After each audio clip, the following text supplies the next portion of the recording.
This is the Riverhawk SportsNest, talking all things NSU athletics. I'm Sean Solo. And I am Captain Morgan. Riverhawk SportsNest is presented by the NSU Foundation and sponsored in part by DJ Sean Solo Entertainment, with our hosting sponsor, Emery's Grill. The Riverhawk SportsNest is a Rogue Radio Network production. You can follow us on Instagram and Facebook at rh.sportsnest and click the link in the bio to catch every episode on your favorite streaming platforms and on YouTube. Go Riverhawks!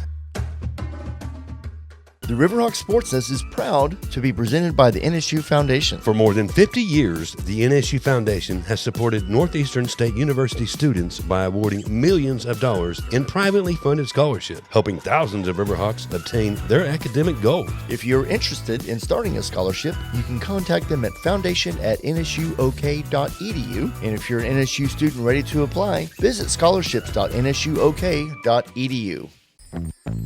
Solo, where we at tonight? Come on, Captain, you know where we're at. We're posted up at Emery's Grill at 409 North Muskogee Avenue in downtown Tahlequah, the hosting sponsor of the Riverhawk SportsNest. Well, you know Emery's Grill is the captain's favorite, but what's that wheel on the table all about? Oh yeah, that's the Wheel of Specials. We spin it at the start of the show, and wherever it lands, the whole place wins. Riverhawks talk, great food, and surprise specials? Come for the specials, stay for the sports. Thank you, Emery's. What's up, party people? You don't just hear a great DJ, you feel it. Packed dance floors with hands in the air. That moment when the beat drops and the whole room loses it. That's DJ Sean Solo Entertainment. Weddings, parties, bars, events. I don't press play. I create the moment. From the first beat to the final drop, DJ Sean Solo Entertainment. May the beats be with you. Let's go.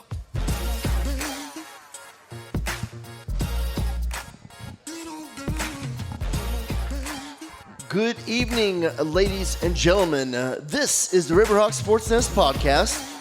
Welcome to the summer sessions. I am Sean Solo. And I am Captain Morgan. The SportsNest is brought to you by our presenting sponsor, the NSU Foundation.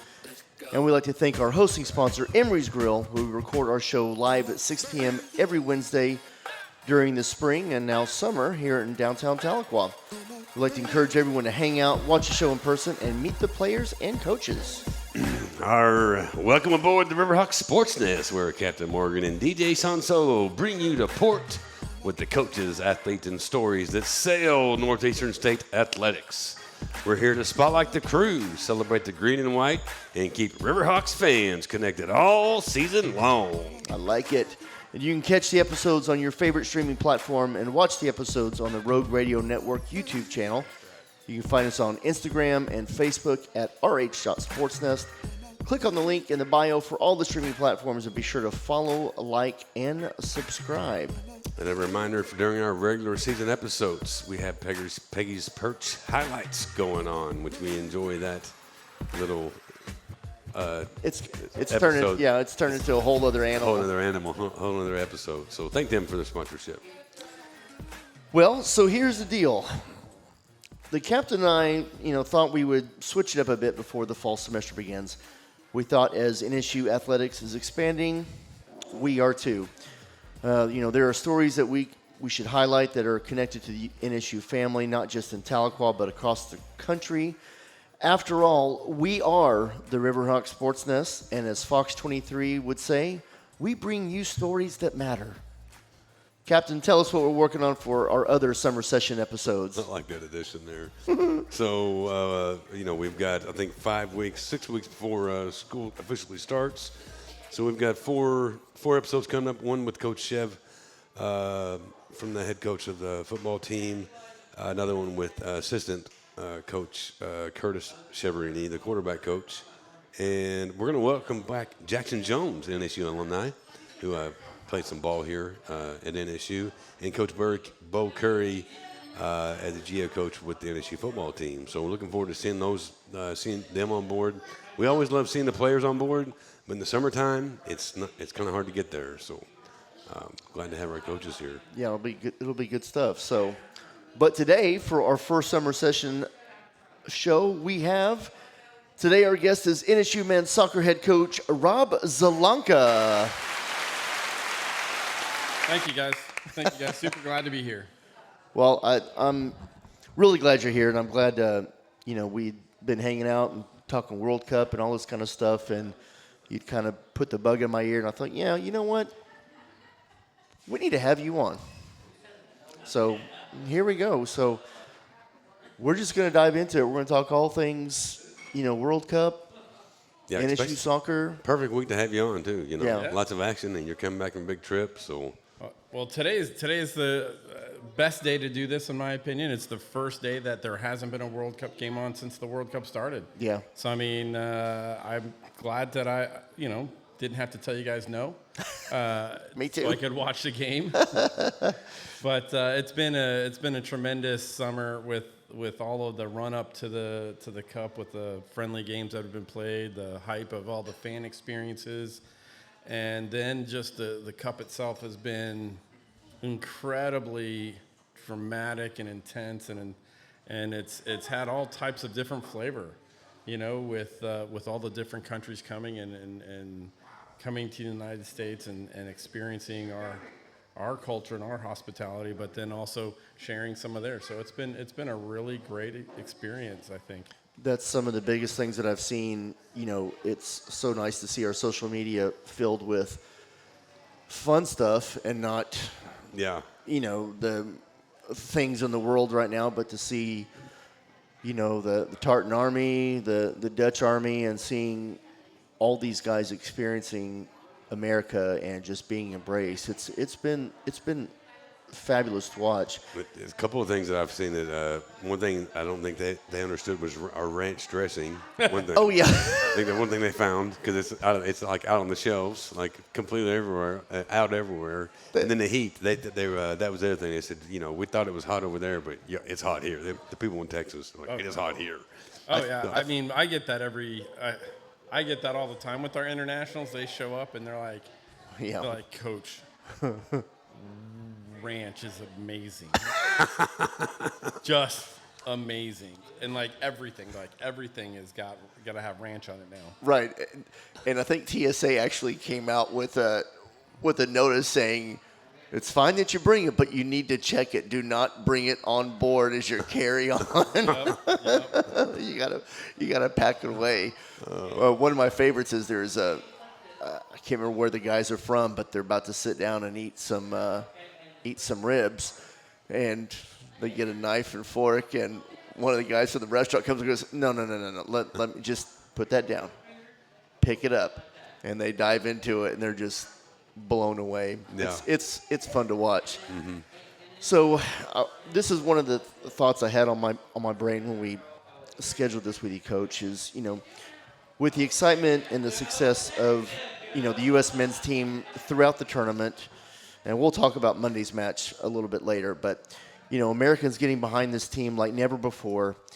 Do you think soccer will gain more interest to U.S. fans locally, like the MLS, or even internationally, like the Premier League, similarly to how the Netflix series Drive to Survive did for Formula One? I think so. I mean, there's so much hype that's come around this World Cup, and it happened in the back in the 90s when we hosted then too. There's just so much more awareness that's come in, and we already have a miniature army that plays youth soccer in America. I think because of our country's size, I mean, we're as big as almost all of Europe, right? Right. So all of our states have youth programs that are just littered with kids going out there playing.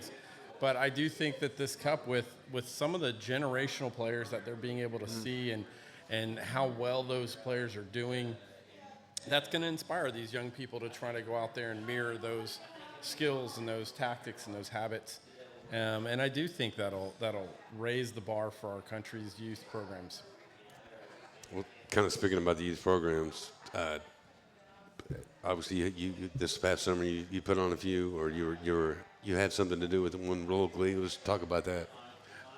Did you have a camp this So summer? we run camps this summer. We run camps every summer here at NSU, Coach Wooten and I, and those are traditionally for youth kids. We do three of them in the bubble, but we also helped out the Cherokee Nation when they had a cooperation with the Tahlequah Sports League, and they were going to get rained out, and so thankfully John was available and got them into the bubble to use. And we packed more kids in for that day than I'd ever seen in the bubble for soccer ever. Oh, wow. I mean, it was almost standing room only. Like, there were so many kids in there. Yeah. But, I mean, I think the World Cup it brought some more kids out, for that experience. And so, so throughout the summer, we're always running youth programs, but I do think we're seeing a little bit of an increase in the numbers because of it. What would you tell those kids that maybe hadn't gotten into soccer yet, but seeing all this excitement, seeing these players, like getting to see Messi, getting to see Ronaldo and these huge names? I mean, if you see them go do what they do, go try to do what they do, go pretend that you're them, and celebrate when you score every goal that you score, and do your celebration dance or whatever their dance is or whatever. But go and enjoy it and have fun, and that's what it's about. I mean, growing up in the United States and in Virginia where I grew up, soccer wasn't super big there. I was playing baseball. I was playing basketball. My parents didn't put me in football, but I did play a little bit later on in life. But, I mean, so I grew up with the bigger sports and went to watch hockey games and stuff like that. It wasn't until late middle school or late elementary school, early middle school that I got into soccer. Mm-hmm. The thing about soccer is that's different than baseball and sometimes it's more like basketball, that you're just running everywhere. You're always engaged. You can, your movement off the ball matters as much as your movement with the ball. Mm-hmm. And so it's a very active, athletic game. It helps with dexterity. It helps with agility. It helps with all these different motor skills that you need for any sport, So, I think it's a sport that early on is great for kids because they can be involved and just kind of run around like a magnet after the ball. And then later on, if they don't, they can translate that into, agility for something else. Yeah, that's one sport that I feel like every kid, I mean, including me, mm-hmm. Get into first and second grade, that's the first sport that everybody gets put into because it helps develop, well, one, it's incredible exercise and, like you said, agility and learning all that, but it does develop, team chemistry or team camaraderie, mm-hmm. I guess, kind of learn how to be on a team. And even our nephew down in Frisco, he's been playing for the past few years, and he absolutely loves it. So, and I mean, I grew up playing multi-sports. I don't know if you guys did. I mean, that's kind of what our generation mm-hmm. did. But I mean, like, I've got my son Micah here, who's 11, and he's only played soccer. He's a soccer-only guy. We've thrown a baseball here or there, and we've thrown a football or shot some hoops. But really, he's just like, no, I'd rather like go. Let's go juggle. Let's go do this. Let's go play a little 1v1. Let's go, do some foot volley or whatever. And I mean, that's all he really wants to do. And that's the makings of a great player. That you watch those commercials they have out about David Beckham when he's scrawny and tiny with his blonde hair puffed up, right? Being last picked. But I mean, it's those that time of his life. He talked about how he didn't have much, so he just went out in his back garden and juggled and had a ball. And I mean, that's what it takes to get to that level. Well, let's talk about the team a little bit since we're talking about those guys. I know we've got some new faces coming in. Kind of give us a little bit of a rundown, because I know, and I made notes of it here, so you guys start the season August 27th. Mm-hmm, mm-hmm. Actually, your first 4 games are at home. Yep. You got Thursday, August 27th against Missouri S&T. Sunday, August 30th, home against Lincoln. I'll be at that one. September 2nd, Wednesday, home versus Drury. I'll be at that one. We're coming to all these matches that we can for sure. Mm-hmm. And then Saturday, September 5th, the day before my birthday, we've got Oklahoma Christian. So it's going to be September 6th. September 6th is my birthday. My daughter's birthday is September 6th. My youngest daughter. Well, sweet. What a great day. Well, it's a great day. So let's talk about, I know we've lost some players that we've had on the show, this past season and mm-hmm. this whole year.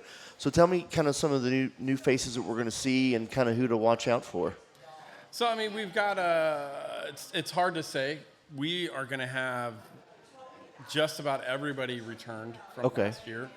We graduated 2 guys, Braxton Bowman and Carl Murch. Okay. I thought there was more, but okay, my bad. Just those 2, really. Oh, okay. And so Carl will be staying on, though, as my grad assistant. Sweet. So Davi Dornelis graduated with his master's degree this past May and has moved on to Australia. Wow. And he is going to be playing for a club in Australia as well as coaching some of their youth teams. Oh, sweet. So, I mean, fantastic situation for him. He has family there. His sister lives there. But he's been there to visit his buddy that helped us out 2 years ago as a volunteer. And so now they're both playing in the Australian Pro League. That's amazing. In one of the divisions. I'm not exactly sure. So Carl's staying on and is going to be my GA for next year, and super excited about that. Another great guy, great character. He and I have been texting back and forth, especially after all of the England drama. Oh, my Same, God. yeah. Same. Man, he's been going nuts. So, I mean, we had so many guys come back, and we had so many injuries last year that some of those bigger characters that we thought were going to make an impact last year weren't available. So, like, Mateus Passamai will be returning from his injury. He had a knee surgery last year. Mm-hmm. He's one of our best players, midfielder. He'll be a senior. Henry, our big Belgian. Yeah, the 7-foot guy. Yeah, the big Belgian. He's coming in 6'3". He's coming in. Oh, that's right. He is Belgian, isn't he? Oh my gosh. I love him, but right now I'm not talking to him. Yeah. He's our version of Romelu Lukaku, so that's okay. But he's coming back, and he was injured all of last year. So I mean, like, those 2 guys didn't get to play, and they'll be coming back. But we're bringing in a pair of brothers that are Brazilian, and they're transferring him from a D2 school. One actually played at Oklahoma Wesleyan for a year. He only had or for a couple years he had limited eligibility there, but he has more eligibility here. Oh, well. Okay. But those 2 brothers are coming in, and they're playing in a very high USL2 team over on the East Coast, and they look to be very good. The videos that I get sent from them about their highlights are pretty impressive. And that's from this summer, so I'm excited to have those 2 guys. We have an NAIA transfer coming in from Texas who is another midfielder who just seems to have an endless battery. He's got such a great engine and just motors up and down the field. We're working on a couple of goalkeepers still. So we're having some issues with that. But I think we're bringing in a French goalkeeper that will join Cameron. Okay. But both our other 2 goalkeepers have moved on to other careers in schools. Not playing soccer anymore, unfortunately, but they just, like, one is going into cybersecurity with his father. Okay. And the other one is starting his own electrical company.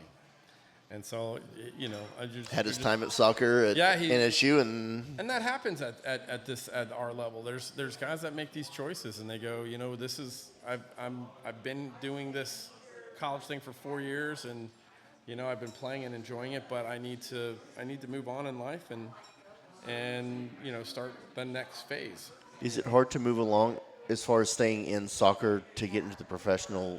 Is it kind of like the same thing with coming from the NFL or going into NBA, like getting not drafted, or maybe still they do get drafted. I don't know. In soccer, it certainly is tricky. I'm not aware of I don't know of any of the challenges of other sports. But with soccer, there are just not very many opportunities for guys to move into pro level stuff, and there are a lot of Division I, Division II teams, NAIA teams, and other pros coming over and being recruited by our pro league teams. So it is tricky. Most of the time, our international guys will have a better chance of going back home or to another country to go play pro. We had a guy, Scott Woods, a few years ago who was one of our most technical players ever, and he he almost went back to Norway. He had dual citizenship, Norway and the Philippines, but he went to the Philippines and got. He's on the Filipino youth under 20 national team and Wow. Under 21 national team, and also into one of their pro teams, top level pro teams. So it's harder for them to do that here because we have a limitation on how many internationals a pro team has on their roster. Oh, really? We do. We have a limit. So I think it's like 8 or 9 international spots, but I'm not exactly sure. Okay. And that's it within the MLS here, or just per team? Wow. Team. At least I'm not sure with the MLS, but for the USL League teams, which is, that's where we're going to go mostly with our players. Like they'll try to go into USL 1 or USL Championship. Okay. And we've had a couple of guys make that move, but it is challenging. I was going to go back to bringing it back home here with the first, as Sean had mentioned earlier, the first 4 games you have at home, which are nice. So, speaking to the fans, what do you want to show them for those first 4 games there if they come out and check things out? Well, I hope it's like the first game that the U.S. played in the World Cup, that when fans come and watch us, we are always on the front foot, always aggressive, always high intensity, Pressing, high press, right from the start. Do not give a team a chance to breathe on the ball and just be very aggressive. We're going to have something like 13 seniors this year.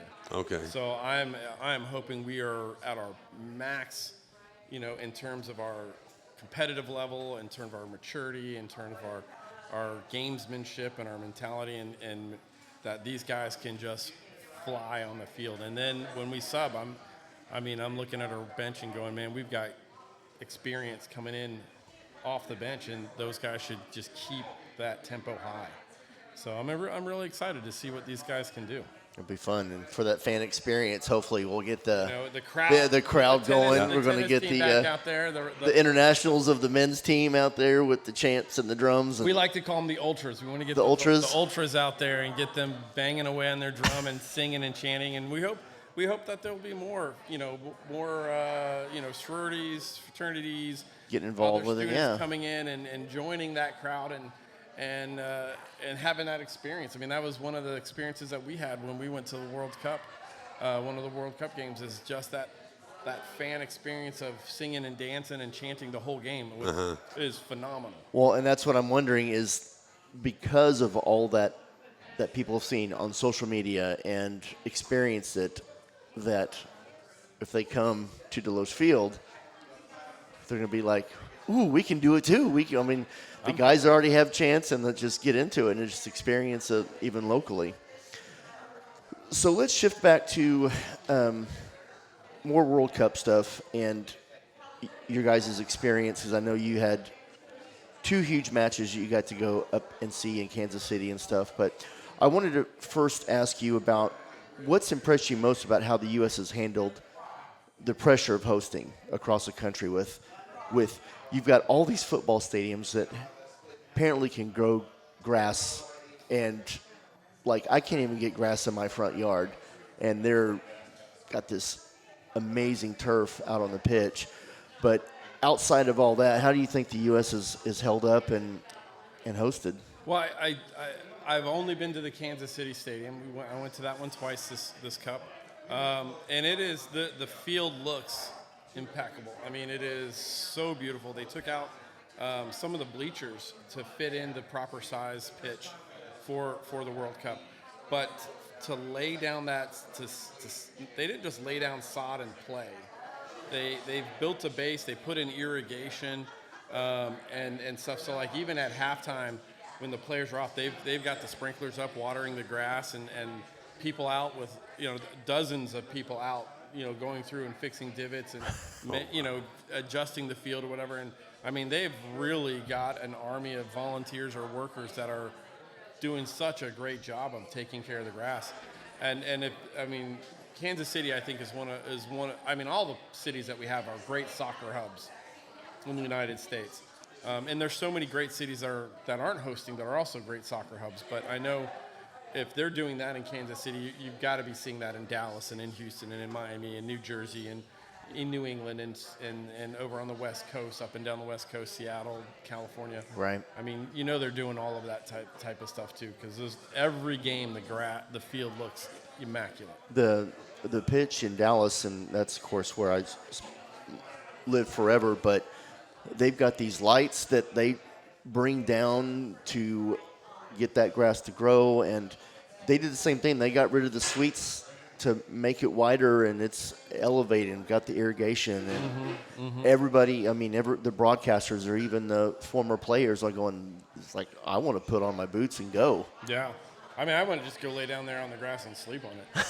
I mean, it looks so good, But I mean, like, you see the technology and the science that they've gone into. I feel like we're a little bit spoiled in Oklahoma because Oklahoma State's such a great turf management school. Yeah. And they've produced such, phenomenal surfaces. But like, you think about if you've not looked up the Real Madrid stadium, the Santiago Bernabeu, they have a shelf system where their field it's on trays, and those trays slide across and then drop down into a basement type of system, and then slide over, and they can take all of the surface off the main surface and drop it down, so that if they want to host like a concert or something, they won't mess up the grass. Yeah. And when the grass is down below, it's covered with these lights and have like special irrigation system. I mean, the technology that they have going on with that is incredible. Mm-hmm. Didn't Las Vegas, in their field, they put it outside until they play? They are grass. I think so. Great. Yeah, they put it out like in the parking lot. Arizona was. And then they bring it inside at game day. It's like a giant tray. Yeah, it just slides in and slides out. I think Arizona Stadium does the same thing and just slide in and out. That's crazy. That is. I mean, I kind of wish they'd keep the grass in a Death Star there in Arlington. I think that would be really, really cool. But Jerry's not going to give up that extra fundage. He's going to get from those suites and those other bleachers. Put those back in. Same thing with the other stadiums. But it's been great to see those stadiums packed. I mean, packed to the limit. Yeah. With fans and crowds for soccer, for football. I mean, if you've been watching Zlatan on. His commentary is just the best. He's my favorite. That guy is great. He's so funny. I like Thierry Henry. Thierry Henry is just class. I mean, the guy is as professional as anyone has ever been, and he's class. But Zlatan he's a different character. He's so fun to watch. Fox is like trying to cash in on him. They've got different commercials with him becoming president of Fox, and I go, "You're doing a good job. You're doing a good job." Yep. But what was so funny, I wasn't really. Again, and I'm learning all this too. Like, I've only gotten to experience soccer or be more, getting into it because of you, Coach, and watching for the past couple of years. And of course, watching Ted Lasso. But when Zlatan came on and the way he was talking, and I didn't know him as a player. I know he was a top player for Switzerland. Sweden, okay. But I'm going, God, he looks a lot, and he's acting like Zava, who was a character they brought on Ted Lasso, and I found out that Zlatan is the inspiration for the Zava character on Ted Lasso. I'm going, I completely see it now. Absolutely. I mean, when Zlatan was young, they did Nike commercials and other commercials where Eric Cantona, this famous French striker who played for Manchester United, he was doing this thing about Jogo Bonito and beautiful football, beautiful soccer, and it had Cristiano Ronaldo, it had Messi, it had Zlatan, and like those were maybe and maybe Henry, and those were the icons of the moment, the young superstars, and the stuff that they were doing, you're just shaking your head, going, how did they? What? I mean, the speed of which Cristiano Ronaldo was moving his legs, doing his scissors and his other flicks and tricks, you're just like, this is nuts. And Zlatan is at that level, and he is iconic level. Sure. Now, he's famous for scoring crazy goals. Just absolutely The bicycles and all that stuff, yeah. I mean, he scored like a scorpion type of kick, which is like you're diving forward and your heel flies up above your head and you hit it in that way. What? He's done, one-legged like scorpion thing, and you're just sitting there going, how did he do that? Wow. And you're like, I mean, this guy just does crazy things, but he's also like 6'6". Yeah. He's a monster of a person, and when you're a striker, I mean, your mindset is if I don't score, the team doesn't score. Sure. So like I have to score, and I mean, he just goes out there and with his physique and size and strength and speed and power, he's going to skill dominate. level, he dominates. And you look at teams now like Erling Haaland for Norway. Oh gosh, I mean, he's the new fan favorite too. What a Viking of a person. I mean, oh my gosh, he's massive.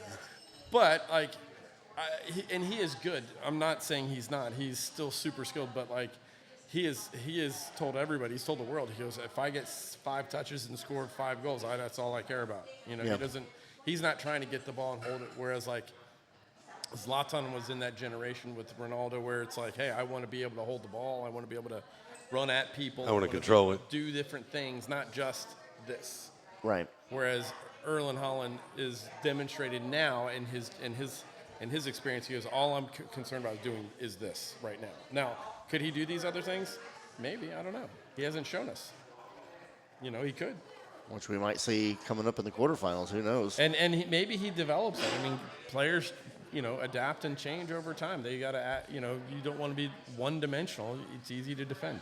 I think he's just trying to like find his spot in space when the team's pressing, and then that's when. Well, let me put it this way: it's easy to defend a one-dimensional guy when they're normal. Like he's 6'6", 6'7". Right. That's not normal. It's like Shaq. He's one-dimensional. Yeah, he's one-dimensional, He but still couldn't really defend. No, you can't. put him on the foul line, right? Put Shaq on the foul line. Every that chance was- you get. Yeah, that was the goal. But if you let him 2 feet next to the goal, you're in trouble. Yeah, you're trouble. That's where. Oh man, Coach Don. With the Mavericks back in the day. He's the one that created Hack-a-Shack Oh, to put him on the line and stuff. yeah.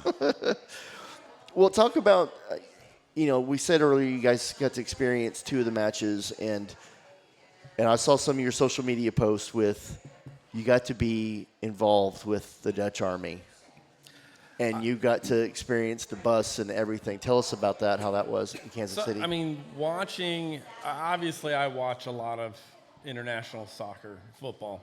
And so, like the Premier League, I have Peacock for that. I have Paramount for for Champions League, and then I steal other friends' subscriptions to watch the German leagues, Sure. the league stuff. But since the couple of World Cups and Euros ago, like you see the fans of all these different countries come out to support their teams, and it's fun. Well, one that has caught everyone's attention is the Dutch Army and their crowd walk at the last World Cup and the last Euros. They did this tour with this big orange double-decker bus that they've cannibalized and made it theirs, and you just see everybody there having such a fun time. And as I've learned about not just the Dutch Soccer Federation and players and teams, but the culture of those people, they're just friendly people. Yeah. They literally are. Hey, we want to have fun, and we're not doing it we're not out to do it in a way that's going to harm anybody. We want everybody to have fun. If you're having fun, that makes me have even more fun. And so I've wanted to for the last few years to go and be part of that. And so when the Netherlands announced their schedule, I was like, all right, which one can I get?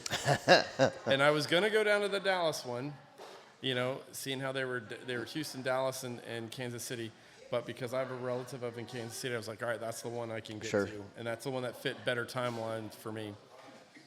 So went up the day before, and unfortunately Micah couldn't go with me on that one.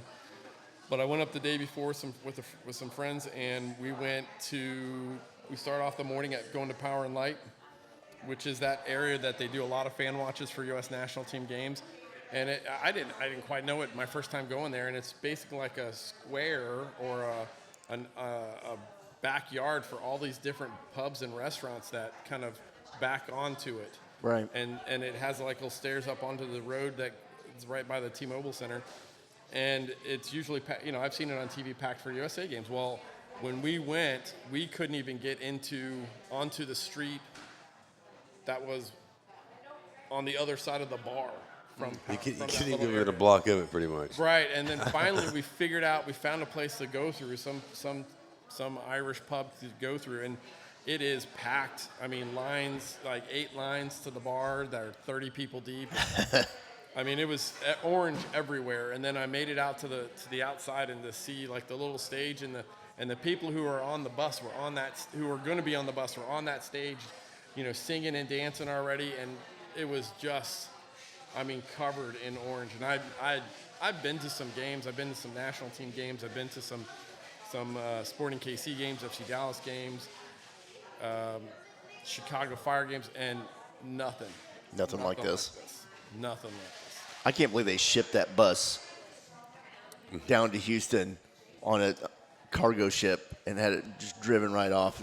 I couldn't even see the bus from there. I know the person. I saw the people that were going to be on the bus doing it on the. But you couldn't even see it. So I couldn't get up. My sister's husband was up on the street, and I couldn't get to him. He was 30 yards away, and the crowd was too dense to get through. So I went out the other way, went a block further away, and then went back up. And as I was going up that street, the bus was coming by to lead the parade.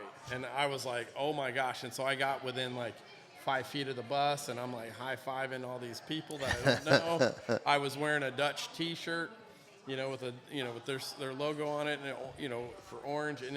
And then we started that parade, and it was massive. And everybody was like having a great time and dancing and just really just enjoying themselves and being excited about the match coming on. And there were people from all over. There's Tunisia people that they're about to play the Dutch walking in this parade. There were people from Colombia that they're walking in this parade, and they had their jerseys on. Obviously, just everybody's wanting to experience it and just be around it and just soak it all in. Yeah, it was and everybody there was just like, we're not here to rabble rouse and start a mess, start a scrap. It was let's have fun, where'd you get that drink? Oh, I need to go get one, Yeah. Some dude showed up next to me wearing those little dinosaur, those inflatable but T-Rex dinosaur costumes, and I was like, what's going on? And there's like and then I look over, there's like a fleet of them. And I'm like, it's sunny and warm, and this is crazy. So, and then like, beach balls are being hit around, flags are being waved, and and then the bus is just playing music and directing the dancing and stuff like that, and it was just so much fun. Wow. That was an experience that I had been looking forward to for years to have. Yeah, I'm glad you get to experience it because I know we talked about it before, and I really wanted to. I knew I wasn't going to be able to get tickets to go, but just experience that, and that's why, this past Monday for the U.S. match versus Belgium, going to the Empire Bar up in Tulsa, it is a soccer haven. Mm-hmm. They've got the scarves, they've got the flags, international premier champions, everything around there, and it was great to experience with all those fans chanting and yelling and hugging and high-fiving. We even had Belgian players there, not players, but fans, that they were talking some noise towards the end, more just, razzing, but it was still friendly. It was still a fun experience. So